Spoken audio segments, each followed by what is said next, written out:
सुप्रभात बच्चों। आज के ऑनलाइन क्लासेस में मैं अनामिका पांडे आप लोगों का स्वागत करती हूँ। आज हम व्याकरण संबोध के अंतर्गत शब्द विचार भाग 4 का अध्ययन करेंगे।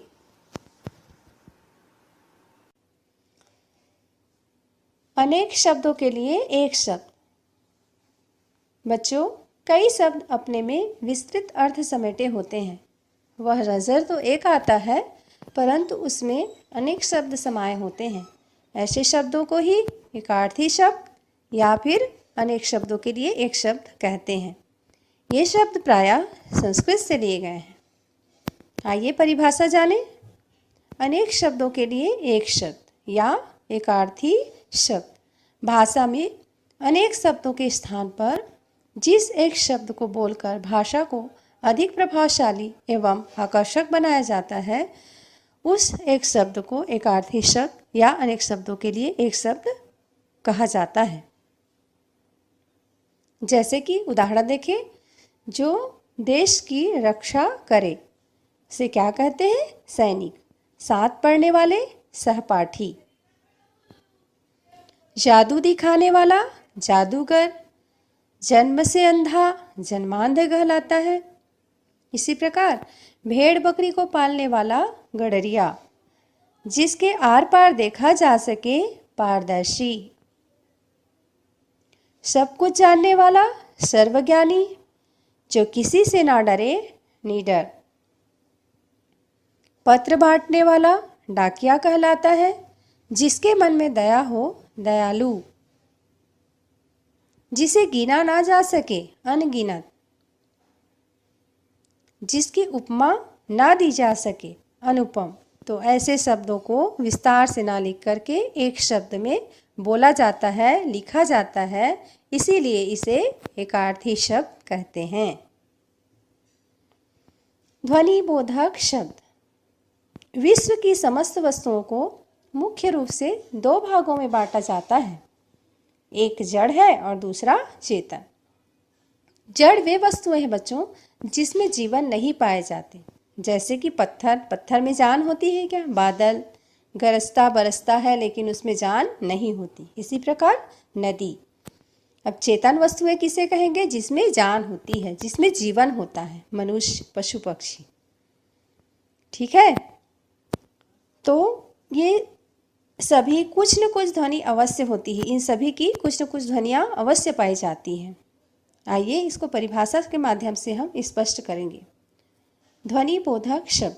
जो शब्द वस्तु को दूसरे वस्तु से अलग करती है, एक वस्तु को दूसरी वस्तु से अलग करती है, जैसे कि बिल्ली की आवाज़, कुत्ते की आवाज़। इन्हीं ध्वनियों को भाषा विज्ञान में ध्वनि बोधक शब्द या अनुकरणवाचक शब्द कहा जाता है। उदाहरण देखिए, पक्षियों की ध्वनियाँ। कौवा की आवाज़ कैसे रहती है? काँव काँव। कोयल कुहू कुहू। मुर्गा का कुकड़ुक्कू। पपीहा प्यू प्यू की आवाज़ करती है। कबूतर गुटुर गूं। भौरा गुंजार करता है। इसी प्रकार जीव जंतु और पशुओं की ध्वनियाँ। गीदड़ की आवाज़ हुआ हुआ। और इसी स्थान पर यदि दूसरे पशु के बारे में देखें, बिल्ली, तो बिल्ली की आवाज़ कैसी रहती है? म्याऊं म्याऊं। कुत्ता भाव भाव करता है। जिराफ भे भे। आइए कुछ जड़ पदार्थों की ध्वनियाँ जानें। जैसे कि धनुष की आवाज़। धनुष की आवाज़ को क्या लिखा जाता है, क्या पढ़ा जाता है? टंकार। दांत की आवाज़ आती है उसे किटकिटाना। इसी प्रकार बादल की आवाज़, उनकी जो ध्वनि होती है उसे कहते हैं गरजना। नदी से जो आवाज़ निकलती है उसे कलकल। नदी कलकल करती बहती है।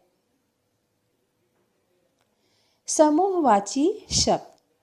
हिंदी भाषा में अनेक ऐसे शब्द हैं जो समूह का बोध कराते हैं, अर्थात किसी शब्द विशेष के अंदर अनेक एक जैसी वस्तुओं का भाव छिपा होता है। परिभाषा जानें। समूहवाची शब्द जिन संज्ञा शब्दों से किसी भी व्यक्ति या वस्तु के समूह का बोध होता है, उन शब्दों को समूहवाची शब्द कहते हैं। आइए देखें उदाहरण। गड्डी। गड्डी किसे कहते हैं? जो बहुत सारे नोटों का जो एक साथ बंडल रहता है, तो इसे बंडल भी कहा जाता है, लेकिन इसके लिए उपयुक्त है गड्डी। इसी प्रकार ताश को भी ताश की गड्डी के नाम से पुकारा जाता है। वस्तुओं का भंडार होता है, वस्तुओं की गड्डी नहीं होती, वस्तुओं का भंडार होता है, अनाज का भंडार होता है। खजाना, धन का, बहुत सारे धन का जहाँ भंडार रहता है उसे क्या कहते हैं? खजाना। इसी प्रकार कक्षा, विद्यार्थियों की, जहाँ बच्चे पढ़ाई करते हैं उस कक्ष को हम क्या कहते हैं? कक्षा कहते हैं। लोगों के रहने के स्थान को कक्षा नहीं कह सकते। इसी तरह हिंदी भाषा में अनेक शब्द समूह हैं। छत्ता, मधुमक्खियाँ जहाँ निवास करती है उसे हम क्या कहते हैं? मधुमक्खियों का छत्ता कहते हैं। पक्षियों के रहने के स्थान को क्या कहा जाता है? घोंसला। तो मधुमक्खी के लिए छत्ता और पक्षियों का घोंसला होता है। इसी प्रकार जाल, बातों का भी जाल होता है, धागों का भी जाल होता है, इंटरनेट का भी जाल होता है और मकड़ी का भी जाल होता है। तो यह समूहवाची शब्द है। जहाँ एक ही शब्द को 2 बार प्रयोग किया जाता है युग्म शब्द कहलाते हैं। वे एक ही अर्थ देने वाले होते हैं। आइए इसका परिभाषा जानें। शब्द युग्म कथन को प्रभावशाली बनाने के लिए एक ही शब्द का 2 बार प्रयोग किया जाता है, वे युग्म शब्द कहलाते हैं। इसे पुनरुक्त शब्द द्वारा एवं शब्दों के बीच या बाद में उपसर्गों के प्रयोग द्वारा प्रदर्शित किया जाता है। उदाहरण के माध्यम से स्पष्ट होगा। पुनरुक्त शब्दों का प्रयोग, जगह जगह 2 बार यूज हुआ है, लेकिन इनके अर्थ जो है एक समान है। छोटी छोटी, आगे आगे, फिर, सुबह सुबह, जल्दी जल्दी, बार बार, जब जब, साथ साथ, कभी कभी, नई नई, पीछे पीछे, मारा मारा, थोड़ा थोड़ा, क्या क्या। आगे देखते हैं। शब्दों के बीच या बाद में उपसर्गों का प्रयोग, कभी ना कभी, यहाँ भी इनके अर्थ भिन्न भिन्न नहीं है। किसी ना किसी, ना, से, ही, ऐसे उपसर्गों का प्रयोग करके इस शब्दों का भी प्रयोग किया जाता है। जैसे कि कुछ ना कुछ, खेल ही खेल, कोई ना कोई, ढेर का ढेर। श्रुति सम भिन्नार्थक शब्द। हिंदी भाषा में अनेक शब्द ऐसे हैं जो एक या आधे अक्षर या मात्रा अंतर के बावजूद सुनने में, देखने में, पढ़ने में एक से लगते हैं, किंतु उनके अर्थ में बहुत अंतर होता है। ऐसे शब्दों को श्रुति सम अर्थात सुनने में एक जैसे लगने वाले शब्द या भिन्नार्थक, भिन्नार्थक से तात्पर्य अर्थ में भिन्नता रखने वाले शब्द कहे जाते हैं। आइए परिभाषा समझें। श्रुति सम भिन्नार्थक शब्द ऐसे अनेक शब्द होते हैं जिनका उच्चारण प्राय समान होता है किंतु अर्थ में भिन्नता होती है। ऐसे शब्दों को श्रुति सम भिन्नार्थक शब्द कहते हैं। उदाहरण देखें। कंगाल और कंकाल, दोनों में कितना अंतर है? ग और क का अंतर है, लेकिन अर्थ में कितनी भिन्नता आ गई है। देखिए, कंगाल यानी गरीब और कंकाल यानी हड्डी का ढांचा। इसी प्रकार अवधि और अवधि, अवधि छोटी की मात्रा के नाम से काल या समय, और इसका मात्रा भिन्नता के कारण अवधि की एक भाषा के नाम से जाना जाता है। दोनों में सामान्य सी भिन्नता है, लेकिन इसके अर्थ में विशेष भिन्नता है। कुल, कुल यानी होता है वंश। कुल, कुल कहा जाए तो क्या हो जाएगा? इसका अर्थ बदल जाएगा, किनारा हो जाएगा।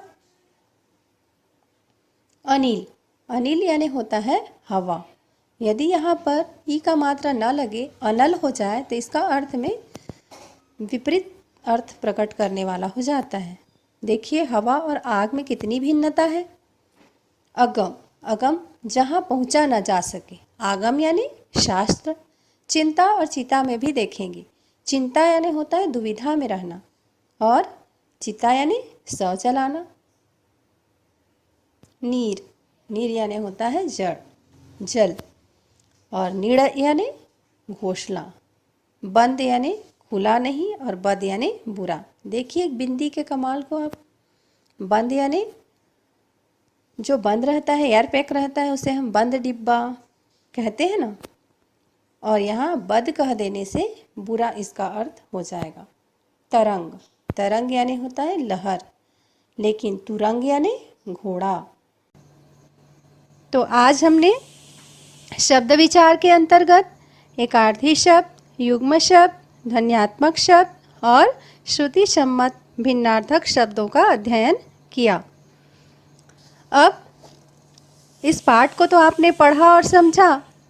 अब आगे आप स्वयं इस पाठ के अंतर्गत दिए गए अभ्यास प्रश्नों को हल करने का प्रयास करेंगे। आज की क्लास में बस इतना ही। अगले वीडियो में फिर मिलेंगे। धन्यवाद।